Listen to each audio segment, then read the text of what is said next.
La thèse principale de mes écrits est qu'il faut faire grandir le moi pensant des hommes. Et crois-moi, si on s'attache correctement à cela, les hommes deviendront tous complotistes, c'est-à-dire sages. Aujourd'hui, c'est précisément le contraire. Le peuple est composé d'une puissante armée d'anticomplotistes, une armée formée dès l'école. École qui a pour mission de préparer les enfants à leur entrée dans le monde des enfants politiques, de ceux qui se choisissent des maîtres sans comprendre que cela les assujettit. Comment s'y prend cette institution pour y parvenir? Elle anesthésie le moi pensant, l'esprit critique des élèves.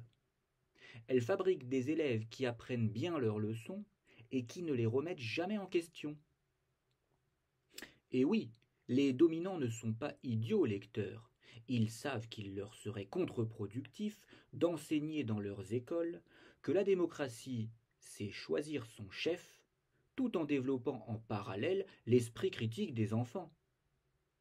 Par conséquent, ils créent les écoles dont ils ont besoin, des fabriques de premiers de la classe, des fabriques d'enfants qui apprennent par cœur leurs leçons et qui sont incapables de les remettre en question. Oh, les bons éléments peuvent bien sortir de l'école avec les meilleures notes dans toutes les matières. S'ils n'ont pas d'esprit critique développé, ils seront toujours moins intelligents que ceux qui en sortent moins brillants, mais qui sont capables de remettre en question les leçons qu'on leur demande d'apprendre, parvenant ainsi à en voir les failles. Une fois adultes, ces esprits rebelles, ou, ce qui est pareil, les esprits sages, seront souvent taxés de complotistes.